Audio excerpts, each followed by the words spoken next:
And today I'm going to share with you what I see as Alexander Hamilton's craziest plan. His proposal for his 11-point plan of government that he gave at the Philadelphia Convention in June of 1787. Now, calling this one his craziest says a lot because this guy gave us a lot of crazy things. Like he probably wrote as Caesar a couple of papers threatening the states to ratify without any proposed amendments, or they were going to get the Constitution shoved down their throats at the point of a bayonet with a general forcing it on them. He gave us things like the whiskey tax and the national bank. He suddenly found implied powers after ratification, even though during ratification debates, he said the government would only have those powers expressly delegated to it. He redefined the word necessary into the word convenient, and a bunch of other stuff. But in the show notes for today's episode, Alan Mosley and I will organize a number of articles and episodes covering these particular topics so you can read or listen and learn more about those at your own time. But with that, let's get to the really insane one. That is his plan of government in June of 1787. And I want to kick it off here with an article from Rob Natelson. Rob writes that the New York legislature elected Hamilton as one of 3 commissioners to the Constitutional Convention in Philadelphia. He still was only 30 years old at that time. Pretty amazing. Most of the 12 attending states granted their commissioners full power to recommend a new political system, but New York and Massachusetts expressly limited their delegates to proposing amendments to the Articles of Confederation. So they were only allowed to propose amendments. They were not authorized to go beyond that. Now, Hamilton, Rob writes, found this frustrating because he did want to do much more. And just like he treated the Constitution itself after ratification, he really didn't care what the rules said. He just did what he felt he wanted to do. So on June 18, 1787, Hamilton delivered a day-long speech outlining his proposals. I'm going to link to the original on that so you can actually look at the original image over at Library of Congress, but we'll also have the full text as well. But just some context here. At this point of the Philadelphia Convention, there were really 2 competing proposals. Main one, Virginia plan from James Madison, Edmund Randolph, a few others. Primarily Madison wrote it. This was kind of the big government plan of the time, and it actually called for an unlimited general or central government veto power over every act of the states. Now, that in and of itself is a pretty consolidated system. And then on the other hand, you have the New Jersey plan from Patterson and others, which pretty much maintained the form of government under the Articles of Confederation, but gave it some additional powers for things like collecting revenue. That was a big debate at the time, regulating commerce, foreign affairs, things like that. And we're going to link to a page here from nps.gov that gives a nice bullet point overview, 13 points from Virginia, 13 points from New Jersey, so you get a general idea of what those are in case you want to learn more. But let's move forward. So they haven't come up with a plan. There's a debate on both sides. And Hamilton wants to say, hey, you guys are all wrong. So June 18th, 1787 pretty much started out with John Dickinson. So he made a motion. The Committee of the Whole agreed that the Articles of Confederation should be amended, quote, so as to render the government of the U.S. adequate to the exigencies, the preservation, and the prosperity of the Union. And that postponement was agreed by 10 states. And then Hamilton arose and began a speech which lasted the rest of the day that they were there. And he did not like either plan. And here from the notes from Madison, he was particularly opposed to that from New Jersey. What a surprise. Being fully convinced that no amendment of the Confederation leaving the states in possession of their sovereignty could possibly answer the purpose. Clearly, and we're going to get into this a little bit more, he did not like the states or the people of the states having any remaining sovereignty, final authority. He wanted it all in a central government. And he even talks about, getting rid of the states completely. But moving forward, before he gets into his 11-point plan, and I'm going to highlight a number of those, he spoke about what he considered, quote, the great and essential principles necessary for the support of government. These are the 5 essential principles for the support of government to Alexander Hamilton. Some of them maybe don't sound as crazy as the others, but this is what he thought was essential. And you can take from it whatever you would like. 1, an active and constant interest in supporting it. 2, the love of power. Men love power. That's exactly what it says. 3, a habitual attachment of the people. 4, and what a surprise, force. And this is basically what he was telling the states. I mean, it's not 100% certain that he was writing this in debate with the Anti-Federalists just after the Philadelphia Convention, but it's probable it was him saying, hey, we're going to come in, you guys got to ratify as it is, or you're going to get it whether you like it or not. So 4 is force, by which may be understood a coercion of laws or coercion of arms. Think about that in relation to the whiskey tax as well. 5, influence. Madison writes that he did not mean corruption, but a dispensation of those regular honors and emoluments which produce an attachment to the government. Certainly when he was part of Washington's team in the government after ratification, he certainly handed out a lot of those regular honors and emoluments. So he put that type of thing in practice. Now, next up, he is going to get into his 11-point plan, but he first starts out by suggesting that getting rid of the states is actually a really good idea. He said, if they were extinguished, he was persuaded that great economy might be obtained by substituting a general government. Now, he did not mean, however, to shock the public opinion by proposing such a measure. So he just pointing out, just offhand, that, well, it would be much more efficient if we got rid of these states and then we could just have one government telling everybody what to do at all times. Now, of course, they're going to still need people in more local positions, but he gets in that in a moment. He said, on the other hand, he saw no other necessity for declining it. So in other words, the only reason to say let's not get rid of the states is that not enough people in the general population would be on board with it. They're going to be shocked. He recognized he didn't want to shock the public opinion. He said the states are not necessary for any of the great purposes of commerce, revenue, or agriculture. Subordinate authorities, he was aware, would be necessary. There must be district tribunals, corporations for local purposes. In other words, get rid of the states. He wanted whether either they're going to be states or districts. He basically was suggesting that the best way forward is to have one central government and some local officials that are basically merely corporations of that central government. So that was his approach. So let's get through some of these highlights of his actual plan. And the first one starts out with this. Again, June 18th, 1787. You'll be able to read it in full. It will be linked to in the show notes, along with everything else over at 10thamendmentcenter.com/path-to-liberty. Hamilton writes, or says, he read through this, the supreme legislative power of the United States of America is to be vested in 2 distinct bodies of men, the one to be called the Assembly, the other the Senate, who together shall form the legislature of the United States, with power to pass all laws whatsoever, subject to the negative hereafter mentioned, so the veto power. But the power to pass all laws whatsoever.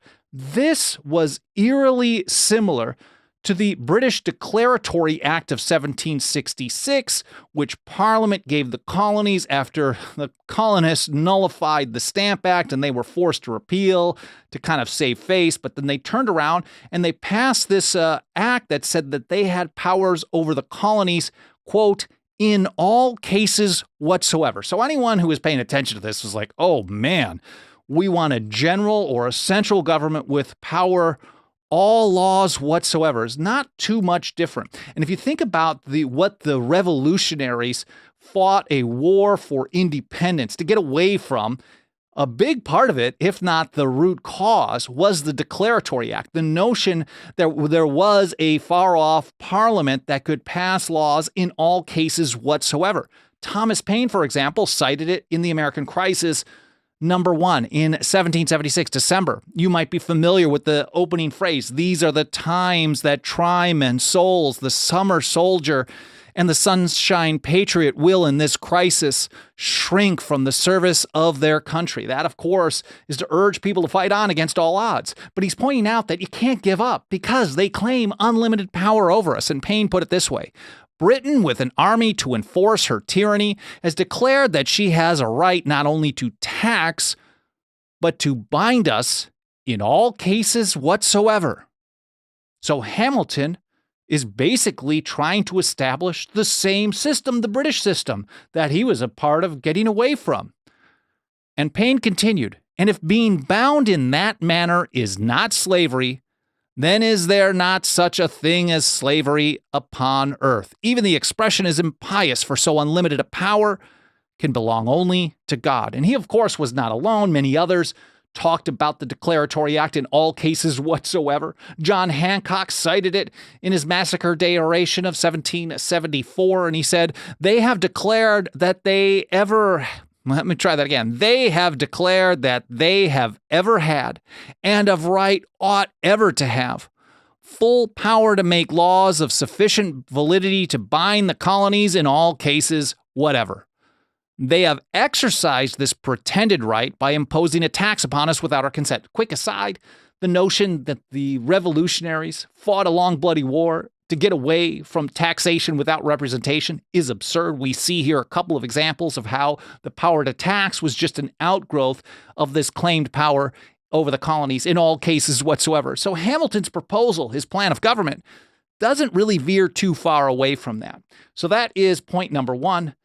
Point number three in his plan is popular elections for basically a Senate for life. So popular elections, James Madison was discussing this at that time, talking about how, well, if they decide to choose the Senate in the same way that they choose the House, that is, by popular vote, then this would give us a consolidated government. And of course, that's what we ended up with the 17th Amendment. Side note, but here's how Hamilton put it. The Senate is to consist of persons elected to serve during good behavior. So in other words, for life. Their election to be made by electors chosen for that purpose by the people. Popular election for Senate. And then point number four, he wanted an executive for life as well. And he even talked about how, well, okay, this might be an elective monarchy, but this is what it is. He said the supreme executive authority of the United States to be vested in a governor, to be elected to serve during good behavior. Again, during good behavior means as long as, well, it could be forever. The election to be made by electors chosen by the people in the election districts aforesaid. He talked about that previously.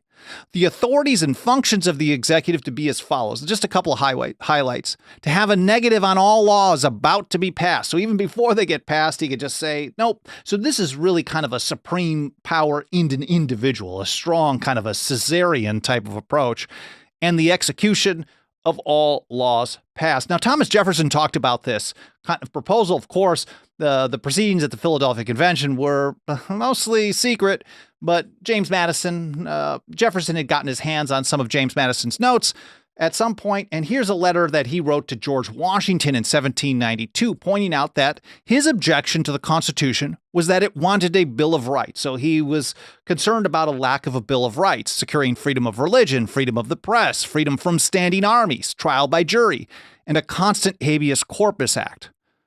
Jefferson continues, Colonel Hamilton's objection was that it wanted a king and House of Lords.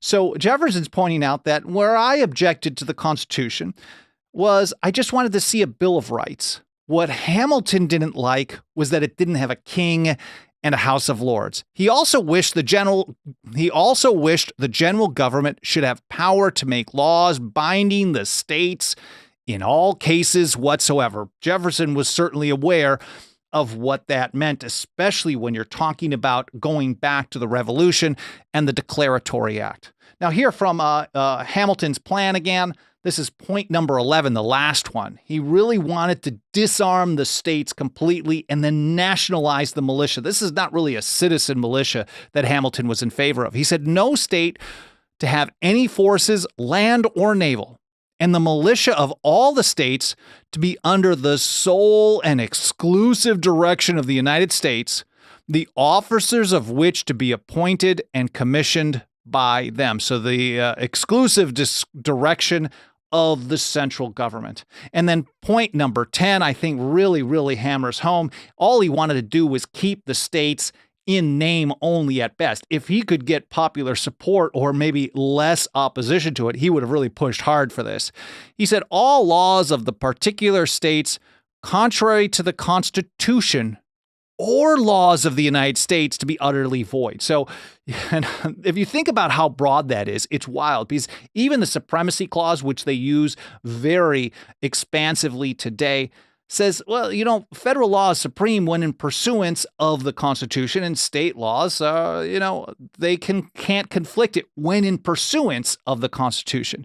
Now, he's saying anything that conflicts with the Constitution or any law that they just decide to pass, because they have power to pass laws in all cases whatsoever, in essence, in that situation, they're utterly void. And he said, and the better to prevent such laws being passed, the governor or president of each state shall be appointed by the general government. So, in other words, if you want to make sure that the states don't do anything that's contrary to the will of the central power that could have a Senate and a president or executive governor of something for life or during good behavior, then make sure that the governors of all the states are also working for the central government. They're appointed by that general government. And the better to prevent such laws being passed, the governor or president of each state shall be appointed by the general government and shall have a negative upon the laws about to be passed in the state of which he is the governor or president. This is really, really the British system. Now, Thomas Jefferson talked about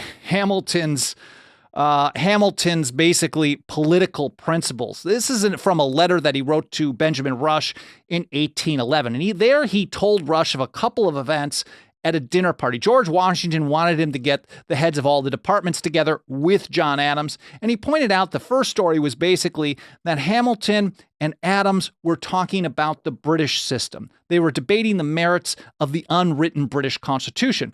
Adams thought it was really awesome. He just wanted to fix some defects, and that would make it, quote, the most perfect constitution of government ever devised by man. But Hamilton disagreed. It's not because he thought that the fixes weren't good enough. He just thought it needed to be untouched completely. He said changing it would ruin it. And it was the most perfect model that could be formed already. And we're again talking about a system where they claimed power in all cases whatsoever. And then here's story number 2 from Jefferson in a letter to Benjamin Rush. He said, the room being hung around with a collection of the portraits of remarkable men. Among them were those of Bacon, Newton, and Locke, very important people to the founding generation. Hamilton asked me who they were, as if he was clueless. Maybe he was being coy. Jefferson said, I told him they were my trinity of the 3 greatest men the world had ever produced, and then naming them. He paused for some time and then said, the greatest man that ever lived was Julius Caesar. Well, I hope you guys found this interesting. I hope it was educational, more important than anything. I hope you learned something. I really appreciate you spending some of your time with me today. If you want to help us get this kind of history about the Constitution, the founders, and of course, how to defend and protect the Constitution and liberty when government refuses to do so, which we don't, not in this episode, but in many others, and throughout our work, especially our State of the Nullification Movement report, which is just about ready to be finalized for the public very soon here. Nothing helps us do this kind of work more than the financial faith and support of our members. You can join us for as little as $2 a month over at 10thamendmentcenter.com/members. I'm very grateful for any consideration you can give to joining us today. We also have annual 5-year and lifetime options. Again, I really appreciate you being here. That's 10thamendmentcenter.com/members in case I did not mention it, but I do really appreciate you being here. I hope you enjoyed the show. I hope you have an awesome weekend, and I hope to see you next week here on the path to liberty.